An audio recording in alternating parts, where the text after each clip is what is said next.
Hello, I'm Mike Worth. And I'm Craig Blight, and we are Flatworks Gaming.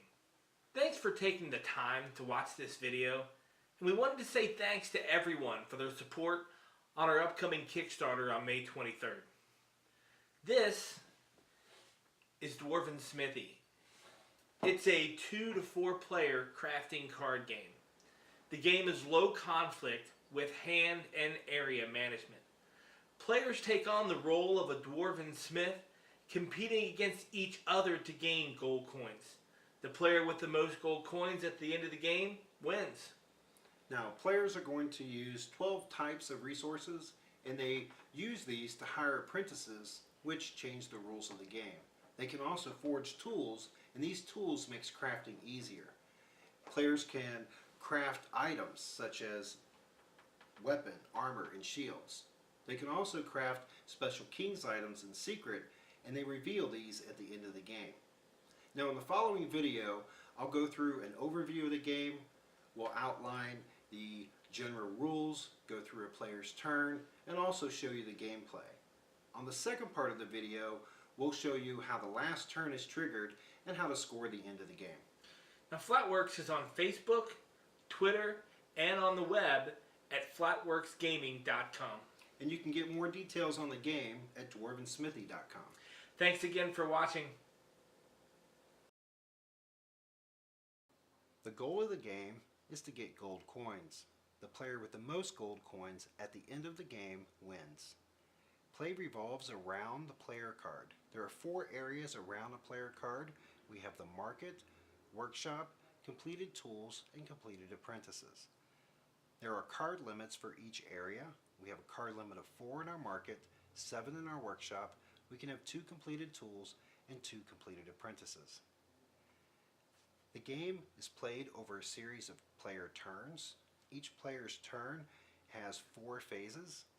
Play continues clockwise around the table until the last turn is triggered. The last turn is triggered when the last resource is drawn from the mine deck, the last guild card is drawn from the guild deck, or a player ends their turn with 4 or more king's items completed in their market. The player that triggered the last turn, the game is over, and all other players receive 1 more turn. And at this time, you would do the end-game scoring, and there are 7 steps that clean up all the cards from the table and determine the winner.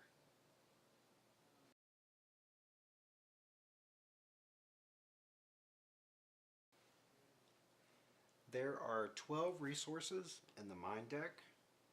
They are divided into 3 resource types: metals, gems, and runestones.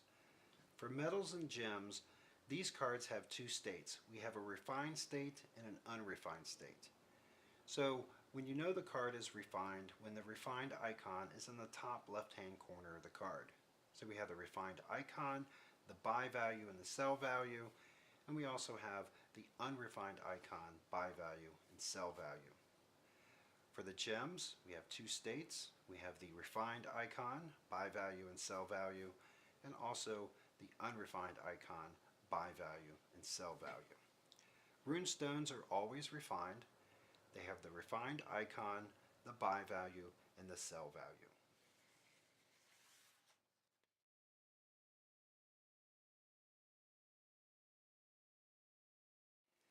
Next we have the core guild cards. Now there are 2 modes of play for Dwarven Smithy. We have a starter game, which has the starter icon on the middle right of the card. We also have the full game that has a gold hourglass symbol. And this is the silver mining card for the starter game. For the core guild cards, we have no icon, and this is also a core guild card too. For the starter game, you have the starter cards plus the core guild cards, and for the full game, you have the full game cards plus the core, and you'll get rid of the starter game cards. Now guild cards, there are 4 different types. I'm going to put the icon reference sheet up in the corner for you. So the 4 types are King's Item. You find this icon on the middle left of the card. So you have King's Item, Item, Tool, and Apprentice. Now each card has a slightly different function in the game. So apprentices change the rules of the game. Tools can either be sold for their completed value, or the text can be used to reduce the cost to craft other guild cards. Item cards are just sold for their completed value immediately, and King's items are actually crafted secretly face down, and they're moved into your market, and they're only revealed at the end of the game, and when they're revealed, that's when the player would receive the completed value. So each card, when it's completed, is slightly different. So for our apprentice, when we craft this card, let me show you the crafting component. You would place the refined resources in a stack, and then you would place the guild card on top of the card. That is the crafting. That's an action you would take on the third phase of your turn. On the second phase of your next turn, that's when this card is complete. And at that point, you would, for an apprentice, you would discard the resources and you would place the apprentice into the apprentice area. The card text would take immediate effect, and you notice there is no completed value because you're hiring an apprentice, you're not completing an item. So the card text takes immediate effect. So in this case, our market limit, instead of being 4, would now be 5. For tools, we would craft these cards the same way. Let's pretend we have the right resources. We would craft that on phase 3, and then on phase 2 of our next turn, it would be completed, and we would place the resources and discard the resources.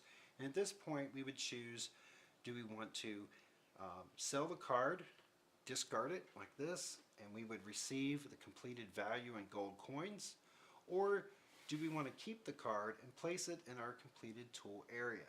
And at this point, the card text would take immediate effect. We would have -1 to craft apprentices, items, and king's items. The text will always affect either some of the guild types, or they're going to affect a subtype of the card. So for items and king's items, you'll see an icon on the bottom right of the card. So there are weapon, armor, and shields. These are the subtype icons. King's items will always have a subtype, where items may have a subtype. So you may have an item card like a hammer that has no icon. For our hammer, which is an item card, so in this case we need an iron. So we have an iron here, and then we would place the card face up. So we craft apprentices, tools, and item cards all face up. On the second phase of our turn, this card is completed. We would place the used resource in the discard pile, and at this point, this card is immediately sold for its completed value. In this case, we would receive 4 gold for the hammer. For king's items,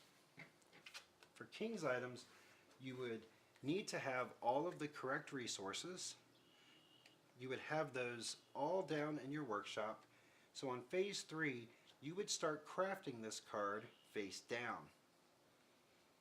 You wait until your next turn. Then on phase 2, all of the cards plus the guild card are now placed in your market. All of the cards are now considered just one card. So in this case, our market limit, we have a total of 4 plus 1 is 5. We have 4 cards here. However, this only counts as 1 against our card limit.